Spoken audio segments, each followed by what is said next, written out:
Hi, it's Regi Stone at Discover Worship, and today I'm with Drew Cline, who is our featured artist for the month of March. And over the years, he served as a worship leader and now is striking out as a lead pastor. Crazy as that sounds, right? Insanity. But we want to ask a few questions that he can just share with you and get some insight from him. And so I've got several questions. I'm just going to maybe ask you a few of them. But as a songwriter, what inspires you to write? How do you find your inspiration?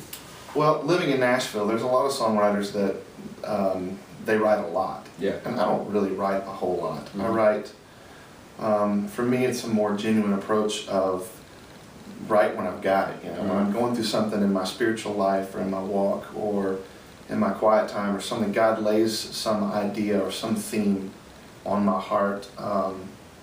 You know, somehow it connects to either some musical piece I'm working on, or it's really a supernatural process. I don't really understand how it works, but so you're not up at 8 every morning writing a lyric? No, I have no. You know, I have my own publishing company, so I don't have somebody going, turn in 6 songs this month. It's not that kind of thing. It's like, you know, what is God showing me? What are the areas of my life that I'm really seeking Him in? Is there a theme that could work congregationally, or is there you know, and lately I haven't written a ton of worship songs. They've been more personal, struggle, life songs. So that's kind of where they come from.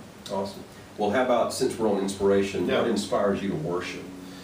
Even outside of music, maybe? Yeah, that one's pretty easy for me because I just remember who I've been and who I was, and remember who God is and how good He is, and it's easy for me to worship in that sense. Also, you know, I've got 2 little girls, and in the last 4 years of being a father, I've learned so much about His love for me as a father, as I've learned about how to love them as a father.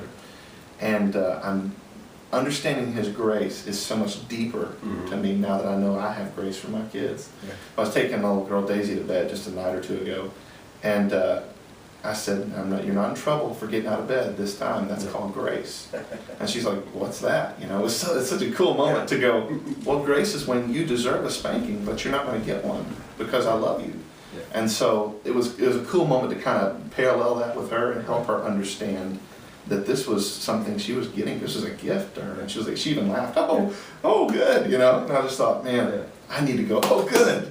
God, your grace, you know, I deserve this punishment and this devastation in my life. Oh, good, you're not giving me what I deserve. Wow. That's worship, you know. It's beginning to understand that God is a merciful and loving God, Father. That's great. Did she get out of bed again? She did not. She did not. I know over the years you've traveled by yourself, out singing and groups and that sort of thing. Many of our subscribers are coming from a pretty diverse denomination, from Methodist to Lutheran, Assemblies of God, just a variety. Tell me some of the churches that you visited in the past and how you saw the differences maybe in the way they worshiped or what made them unique. You know, the surprising answer to that might be that there's not a whole lot of difference. You know, I've sang in and led worship in almost every mainline denomination that you can imagine, and some are a little more fun to lead worship for, and they're a little more demonstrative, or they're a little more, they sing out, it seems like it comes from a very vibrant place in their souls. And some are just kind of like there to watch you do what you do. But to them, in some way, that's worship. You know? I've had people do this thing through the whole set, and when I'm done, they're like, that was amazing, it changed my life. And I'm going, you were kind of doing this the whole time. You know, get it, but you can't judge somebody's, you know, response to God. And I think the thing that matters is that we respond. That in some way, whether it's inner or outer or, you know, in some way we respond to what He's speaking to us and what He's doing in us. Good. How about a favorite worship song? You know, that's tough. Well, actually, there's probably nothing current. It's probably, you know, great is thy faithfulness, or holy, holy, holy, or how great thou art. It's probably a hymn. So a hymn. Yeah, I definitely. Is that because of just the depth of the lyric, or what is it that? I think it's a lot of things. I think it's the beauty of the lyric, and even words that we don't use that show so much more of a definition of a word, what the author was trying to communicate through the lyric.